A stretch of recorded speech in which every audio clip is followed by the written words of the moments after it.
So the world is on fire, literally, and you're stressed about it. Welcome to Climate Anxiety, the latest addition to humanity's long list of existential crises. And what do? Well, mostly we post memes about it. Because if you can't stop the end of the world, at least you can get a few likes on Twitter, or X, whatever. You could be worrying about your career, relationships, or the inevitable collapse of meaning in the face of your own mortality. But no, here you are, doom scrolling through melting glaciers and mass extinction reports. We all know the polar ice caps are melting faster than your ability to pretend everything's fine. Saving the planet, yeah right, we all know that ship has sailed. I can't even save myself from binge watching another season. At least the melting glaciers give us something new to watch, right? Though I have to admit the plot's a bit predictable at this point. Everyone dies. So why are we all spiraling into climate anxiety instead of just throwing our hands up and letting the impending apocalypse wash over us like a warm, toxic wave? Let's get into the psychology of it. First off, the human brain loves a good crisis. Anxiety in general is our brain's way of trying to control the uncontrollable. It's cute, really. Your mind thinks if you worry hard enough, you can somehow prevent the ice caps from melting. Well, you can't. And then there's this fancy term, eco-grief.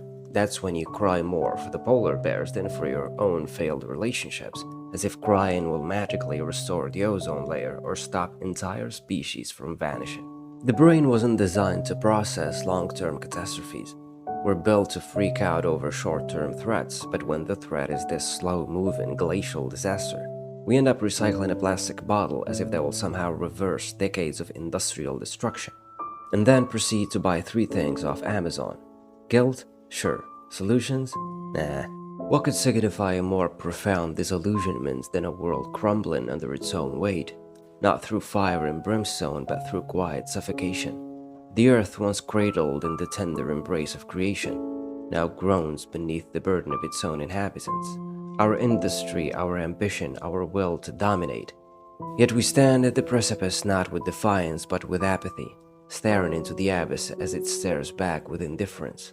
The winds howl, the oceans rise, but we are numb, disconnected from the very world that bore us. What else can we do but watch? Watch as the ground cracks beneath our feet, as the sky darkens, as the sun scorches everything in its path. We toil not for salvation but for distraction, for the illusion that our small acts of goodness might tip the scales in our favor.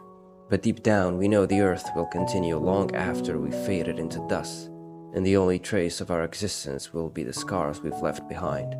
And so the cycle repeats. We burn, we rebuild, we destroy, we hope, foolishly perhaps, that somehow, in some corner of this universe, our efforts will mean something.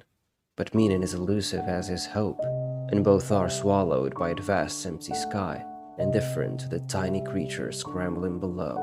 Kierkegaard might tell you that anxiety is the dizziness of freedom.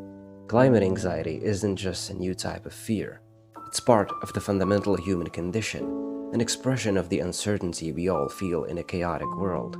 Viktor Frankl, who survived the unimaginable horror of concentration camps, would argue that even in the most hopeless situations we can find meaning. We may not always be able to change our circumstances, but we can change how we approach them.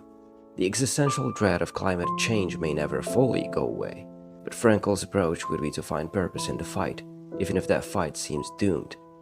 Climate change isn't just a physical threat, it's a spiritual and psychological one. The way to cope with that is to take responsibility for your own small part of the solution.